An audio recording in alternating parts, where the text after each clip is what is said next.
কে মানত করি। নবী করিম সাল্লাল্লাহু আলাইহি সাল্লাম নিষেধও করেছেন তোমরা মানত করিও না। তবে ফোকায়ে কেরাম বলেছেন মানত করা এটা হারাম না, অনুত্তম কাজ, ভালো কাজ না। মানত কি? মানত হলো আল্লাহ আমার অমুক কাজটা হলে আমি তমুক কাজটা করব।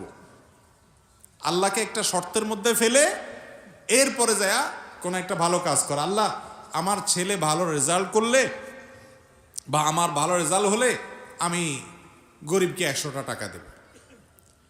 তো আপনি আল্লাহকে শর্তের মধ্যে না ফেলে বরং গরিবকে আগে 100 টাকা দিয়ে দেন, দিয়া দোয়া করেন আল্লাহ আমি 100 টাকা দান করলাম, তুমি আমার পরীক্ষার রেজাল্ট ভালো করে দাও।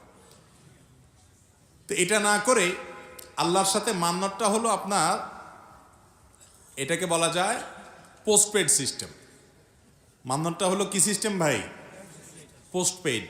মোবাইলে আছে না দুই রকম, পোস্টপেড আর একটা কি প্রিপেড। প্রিপেডটা কি? আগে টাকা দিয়ে দিবেন, এরপর আস্তে আস্তে খরচ করবেন। ব্যালেন্স আগে নিবেন, রিচার্জ করবেন, এরপর আস্তে আস্তে কি করবেন? খরচ করবেন। আর পোস্টপেড কোনটা? আগে খরচ করে নিলেন, এরপরে কি করলেন? এরপরে আপনি পেমেন্ট করলেন। তো মান্যতটা হলো পোস্টপেড, অর্থাৎ আল্লাহ আপনি আগে দেন, এরপর আমি কি করব? দিয়ে দিব।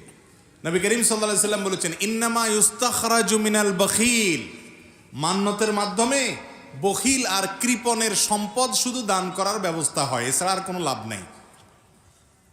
যে এমনি দিতে চায় না, কৃপণ, যে এমনি দিলে যদি কোনো কাজে না লাগে, এই জন্য শর্ত দেয় আল্লাহরে যে আল্লাহ আগে আমারটা হোক তারপর আমি দেব। আমি দান করলাম, যদি না হয়, তো যদি না হয় তাহলে তো আপনি সব পাবেন, ঠিক না? ঠিক, সব মিস হবে?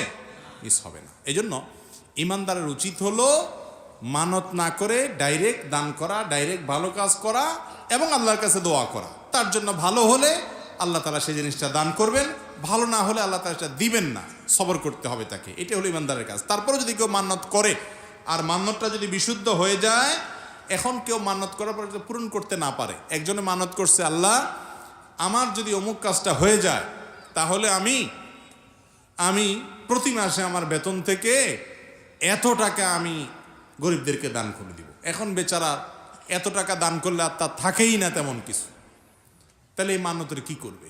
ফোকায়ে কেরামের অনেকে বলেছেন মৃত্যুর আগ পর্যন্ত চেষ্টা করবে যে যদি তৌফিকে থাকে দিবে, আর না হলে আল্লাহর কাছে মাপ চাইবে। তবে অনেক উলামায়ে কেরাম বলেছেন যে এর বিপরীতে যদি মানত ভঙ্গ হয়ে যায়, কোনোভাবে সে মানত পুরা করতে না পারে, তাহলে সেক্ষেত্রে সে ব্যক্তি কসমের কাফারা দিবে, অর্থাৎ 3টা রোজা রাখবে অথবা 10 জন মিসকিনকে কি করবে?